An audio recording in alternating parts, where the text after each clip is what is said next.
Les presentaré las curvas epidémicas.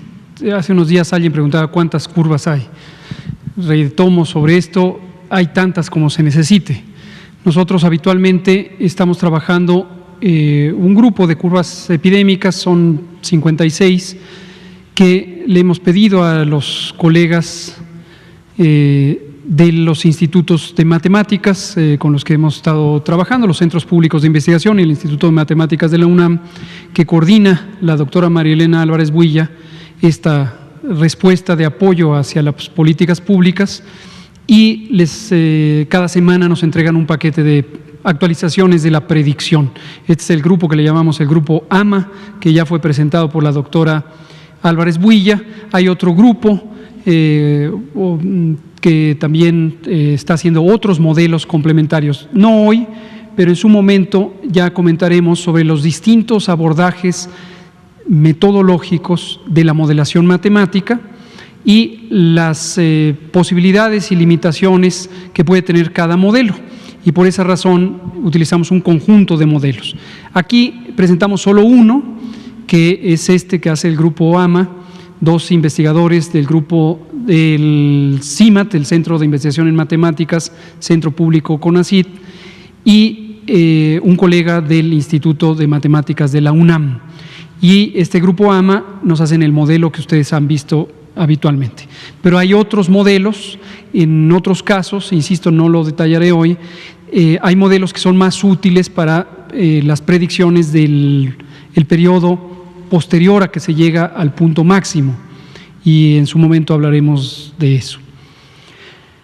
Pero nos interesa, como lo hemos hecho en todas estas ciento y tantas conferencias, que podamos tener una conversación, una presentación de los eventos que van ocurriendo. A veces son noticias positivas, alentadoras, a veces no lo son, y simplemente es lo que está ocurriendo y es lo que uno no quisiera que pase, pero es lo que ocurre, y es imprescindible que ustedes como comunicadoras y comunicadores y toda la audiencia sepa exactamente lo que ocurre. Esto lo digo en particular porque las primeras planas de algunos periódicos nacionales me llamaron la atención hoy. Parecieran encontrar un punto de controversia entre el doctor Jorge Carlos Alcocer Varela, mi jefe, el secretario de Salud, su expresión respecto a en qué momento de la epidemia estamos, y la que yo mismo utilicé ayer cuando estábamos aquí juntos con el presidente en la conferencia matutina.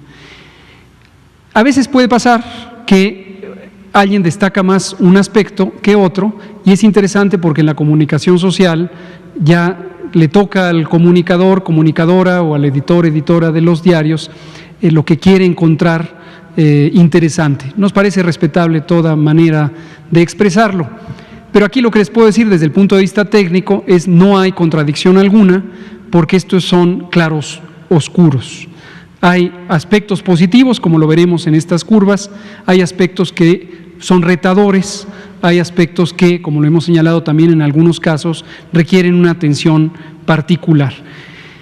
Yo sé que es difícil, lo mencionábamos también en varias ocasiones, a veces la sociedad quisiera tener una sola idea de lo que ocurre en un solo momento con absoluta certidumbre, pero así no funciona la realidad, y así no funciona tampoco los recursos científicos y técnicos que consideran fenómenos tan complejos y tan diversos como una epidemia. Veamos de manera práctica a qué me estoy refiriendo.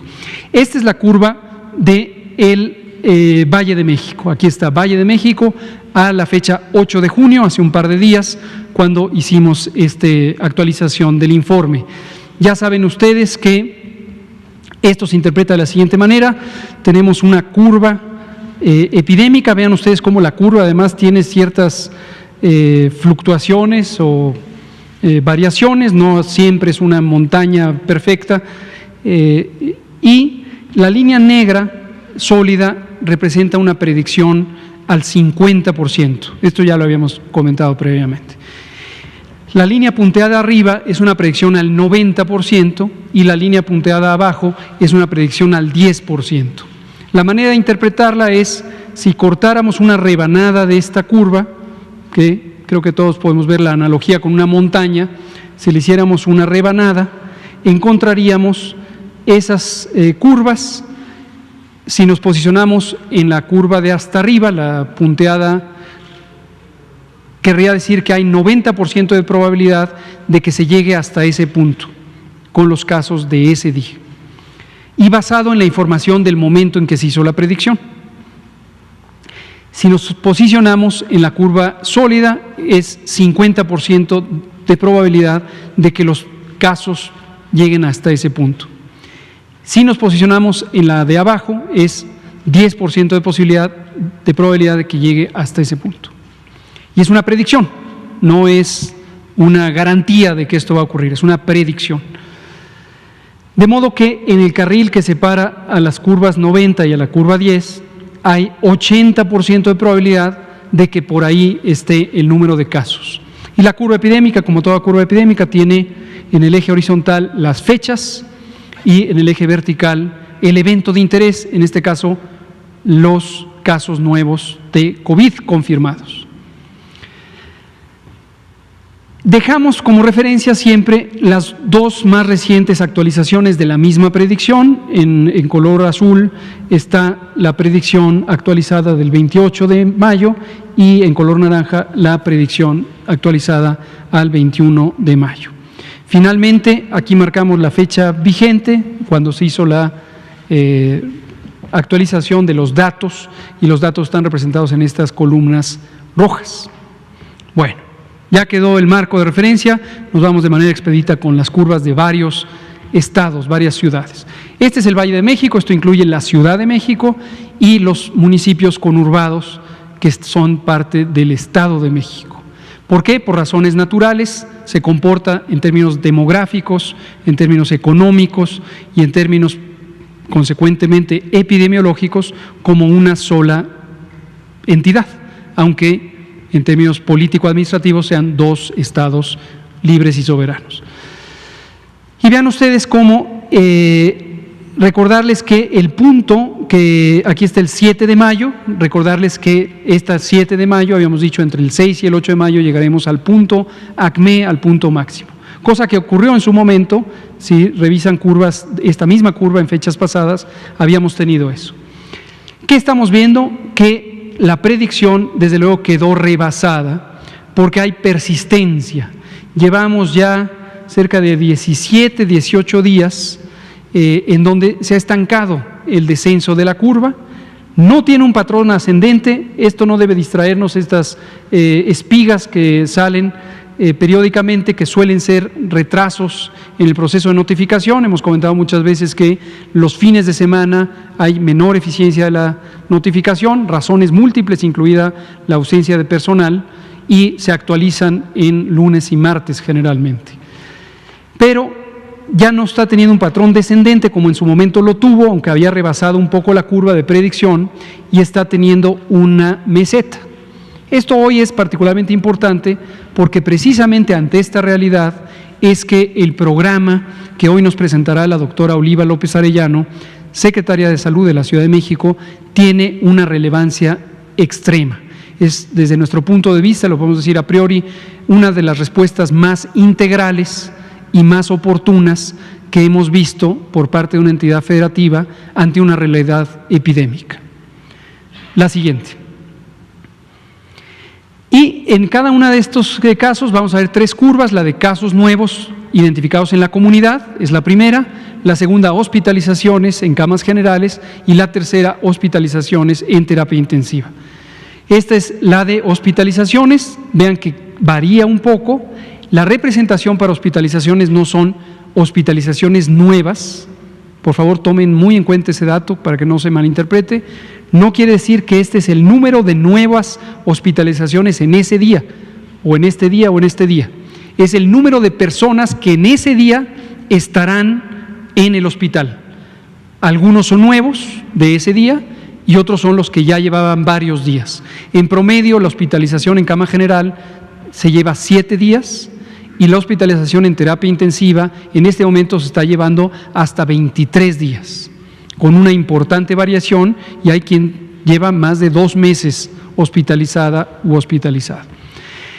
Vean la hospitalización con respecto a la predicción, a pesar de que tenemos una cantidad importante de casos por encima de la predicción, la hospitalización está todavía por debajo de la predicción, lo cual es ahí donde están los claroscuros. ¿Nos gusta que haya demasiados casos adicionales a la predicción? Por supuesto que no, pero es una realidad y tenemos que conocerla. Si eso lleva a que se sature el hospital, no, afortunadamente no, como lo mostramos en el monitoreo de la hospitalización. Y aquí tenemos la predicción, pero ciertamente está también estancada el cambio y rebasa ya un poco de la predicción, no está en el sentido de lo que queremos. La siguiente. La terapia intensiva aún menos, tuvo un periodo sostenido de incremento, pasó del punto de la predicción, de la fecha de predicción, y se ha mantenido. Aquí ya está en una meseta con un descenso ligero, todavía muy ligero para ser interpretable, pero ojalá que en su momento empiece a descender, por supuesto más allá de la predicción, pero definitivamente no rebasando la ocupación disponible o la capacidad de ocupación disponible. La siguiente, por favor. Cambio de lugar, Tijuana, Baja California. Tijuana, Baja California. Se cumplió la predicción, llegó al punto máximo, eso ocurrió el 25 de abril, posteriormente empezó a descender y la predicción ha sido muy apropiada para lo que ocurrió en la realidad. La fecha presente es esta, o hace un par de días, el 8 de junio, Tijuana va de salida en su epidemia. Pero ojo, Tijuana, no se vayan a salir de sus casas, esperen un poquito, falta poco tiempo, porque además Mexicali no está ocurriendo todavía esto. Todavía no está ocurriendo esto. En Mexicali, al contrario, todavía tenemos ascenso. La siguiente. La ocupación hospitalaria, ahí está, empezó a descender, quedó siempre por debajo de la predicción, va descendiendo y va muy fiel a la predicción. La siguiente, ocupación en terapia intensiva, Tijuana, se rebasó la predicción, es una meseta larga, y esto es un efecto, se podría decir, paradójico, es un efecto donde algo no deseado, más bien algo deseado se convierte en algo no deseado. Lo explico de esta manera. Entre más éxito se tiene en la atención de las personas en terapia intensiva, eso es algo positivo, porque la probabilidad de que se recuperen y sobrevivan a la hospitalización, pues es alentadora. Sin embargo, se mantienen en el hospital y obviamente ocupan camas y obviamente no se desciende en cuanto a las camas utilizadas. La siguiente. Cancún, Quintana Roo, en general bien, rebasó la predicción, sí la rebasó, pero desde el momento del ACME, que está gruesamente aquí, se había predicho para el 27 de abril, hemos tenido un decremento sostenido. Entonces, esos son casos nuevos. Cancún. La siguiente. Hospitalización en Cancún, siempre estuvo muy por debajo de la predicción y con holgura respecto a las camas disponibles. La siguiente. Y en terapia intensiva rebasó un poco la predicción, todavía no está claro un patrón de descenso. Aquí está este efecto paradójico o contrario a la intuición, en donde un bien, que es conservar la vida de las personas, desde luego resulta en una situación donde no desciende el número de personas que están en el hospital, por lo menos durante ese tiempo. La siguiente. Culiacán, Sinaloa, en su momento iba bien hasta este punto y luego empezó a tener una especie de segunda curva. Ahorita vamos a ver de otro estado que ya hemos comentado, donde este fenómeno se ve más claramente. Pero definitivamente rebasó la predicción. Estos son los casos nuevos y con mayor razón en Culiacán se tienen que mantener en casa, reforzar los cierres de ciertos espacios públicos, incluyendo los centros comerciales. La siguiente. Hospitalización rebasa un poco la predicción, pero está lejos de la predicción que se había hecho en cuanto al número de camas que se iban a necesitar. Y por lo tanto tenemos holgura también en Culiacán, la siguiente, o en Sinaloa en general. De terapia intensiva, más retador, llegó gruesamente a 4/5 del punto de máxima capacidad y ahí está Culiacán, terapia intensiva. La siguiente. Villahermosa, Tabasco. Con Villahermosa hemos ilustrado, ustedes han visto esta curva en tiempo prácticamente real. No la presentamos diario porque no se apreciarían los cambios, no son tan notorios si lo vemos diario, pero aquí está cada semana y vemos los cambios. En Villahermosa, Tabasco, habían tenido un ascenso, empezaron a tener un descenso, esto fue muy positivo y algo ocurrió, que ese algo no es seguramente otra cosa más que contagios, en la medida en que las personas estuvieron reunidas en el espacio público, y volvió a levantar la curva epidémica. Es como si fueran dos curvas, esta y esta. Técnicamente esto se llama curva bimodal, rebasa la expectativa de la proyección. La siguiente, sin embargo, en hospitalización tenemos todavía holgura respecto a lo que se previó y los recursos que existen, rebasa un poquito la predicción, va a tardar más el descenso. La siguiente, la terapia intensiva con también exceso de lo que se había predicho. Pero en todos los casos, quiero dejarlo muy en claro, la gráfica de columnas de ocupación hospitalaria nos muestra que no están a tope los hospitales, no están saturados. La siguiente. Cuernavaca, Morelos, lejos del fenómeno de predicción, hemos identificado que esto tiene que ver con varias cosas. Uno, tuvimos una velocidad más grande que en otros estados en lograr ampliar la capacidad. El agradecimiento a las Fuerzas Armadas que habilitaron hospitales, al INSABI también, que ayudó a financiar y a organizar ese operativo, pero ese es un fenómeno. El otro es que algunos se vienen a la Ciudad de México. Entonces, lo que vemos como un exceso de casos y de hospitalizaciones en el Valle de México también tiene que ver con que de la megalópolis, son 7 estados de la megalópolis, concurren en la Ciudad de México. La siguiente. Hospitalización, de manera muy constante, se ha mantenido con algunas pequeñas fluctuaciones, y la terapia intensiva, la siguiente, todavía no rebasa, pero la tendencia sugiere que va a rebasar la predicción, no así la capacidad instalada. La siguiente. Veracruz, una curva muy bien definida desde el inicio, subió, bajó, continúa todavía, pero vemos ya una tendencia sostenida hacia la baja y desde luego rebasó la expectativa, pero va ya claramente hacia la baja. La siguiente, estos son nuevos casos, esto es hospitalización, holgura con respecto a la predicción, y en terapia intensiva, siguiente por favor, rebasa también un poco, todavía la ocupación en terapia no tiene un patrón claro de descenso. Esto es Veracruz, el puerto de Veracruz. La siguiente. Tlaxcala, una curva muy bien definida, llegó a su acmé donde se había predicho y está con una clara tendencia hacia abajo, está dentro de los intervalos de la predicción. La siguiente, lejos en términos de la predicción respecto a hospitalización, y lo mismo en terapia intensiva. La siguiente, por favor, todavía lejos respecto a lo que está predicho y mucho más lejos respecto a la ocupación disponible. La siguiente, Acapulco, Guerrero. Comunicamos aquí también en tiempo real, tuvimos una dificultad hace 2 semanas, casi 3 semanas, en especial en un fin de semana, llegamos a un punto de saturación, tuvimos que intervenir de manera muy intensa, gracias nuevamente a las Fuerzas Armadas, tanto Defensa como Marina, se amplió la capacidad, gracias a INSABI que también contribuyó a organizar, gracias a la filantropía, incluyendo la Fundación Teletón, gracias a nuestro colega Rocío Bárcena del DIF, que también organizó los esfuerzos, y por supuesto, esto ya tuvo una buena respuesta y hay una fase de descenso. La siguiente. Lejos en cuanto a la predicción. La siguiente. Y terapia intensiva, que fue donde tuvimos la dificultad, sí rebasó en su momento, pero ahorita con capacidad renovada. La siguiente.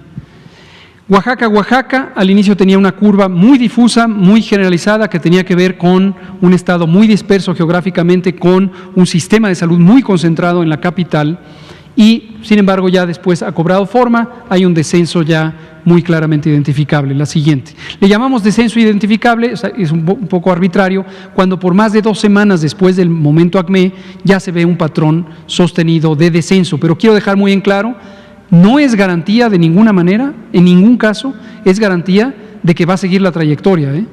En cualquier momento donde se relajara el confinamiento puede haber un rebrote, a eso nos referimos con el rebrote. La siguiente, esta es la hospitalización y la hospitalización de terapia intensiva en Oaxaca. La siguiente, Sonora. Esto es el estado en general, las predicciones se hacen a veces por ciudad, a veces por estado, tenemos las dos combinaciones, una curva bien definida, todavía va al ascenso, todavía no llega al momento máximo, cuidado Sonora porque está todavía en ascenso. La siguiente, En ascenso las hospitalizaciones, aunque lejos de la predicción y con capacidad suficiente. La siguiente, lo mismo para la terapia intensiva. La siguiente. Chiapas. De Chiapas tenemos también para todo el estado, desde luego Tuxtla, la ciudad más representativa, seguida de San Cristóbal, todavía lejos del punto máximo, en fase de ascenso. La siguiente. Hospitalización, lejos todavía de la predicción. La siguiente. Y lo mismo la terapia intensiva. La siguiente. Guadalajara, Jalisco, esta es la penúltima, después Monterrey y ahí terminamos. En Guadalajara, lo hemos comunicado también a lo largo de varias semanas ya, habíamos tenido un crecimiento muy lento de la epidemia, pero sostenido. En este momento no hay duda que en Guadalajara ya llegaron al punto de inflexión. El punto de inflexión es precisamente donde el crecimiento ya no es lineal y empieza a ser geométrico o exponencial. No hay un punto definido de día, pero en general es esta zona de aquí donde cambia la trayectoria de la curva y van claramente al ascenso. Cuidado Guadalajara, porque en el momento en que se redujeran las medidas de restricción de la movilidad en los empleos, en las plazas públicas, en cualquier otra actividad en el espacio público, centros comerciales, restaurantes, cualquier lugar, esto empezaría a acelerar la curva epidémica. Mucho cuidado en esta ciudad, igual que será en Monterrey, no por otra razón más que son la segunda y tercera zonas más pobladas del país. La siguiente, la hospitalización también va en crecimiento, lejos están todavía del momento de predicción del punto máximo, es 27 de junio, Guadalajara. La siguiente. Y la terapia intensiva lo mismo, va en ascenso. La siguiente. Monterrey, finalmente, características, está lejos de la predicción, sin embargo, también ya con un patrón de ascenso sostenido. Es probable que en las siguientes pocas semanas, durante este intervalo, esto empiece a definirse mucho más alto y que cuando hagamos la actualización, o hagan más exactamente los matemáticos, la actualización de la predicción, tengamos una curva mucho más aguda, más alta y más corta. Sin embargo, en la predicción, hasta el momento, esto es 25 de agosto, y todavía, aquí está truncada por el ejercicio visual, pero esto se va a proyectar hasta septiembre, y hemos dicho podría llegar a octubre.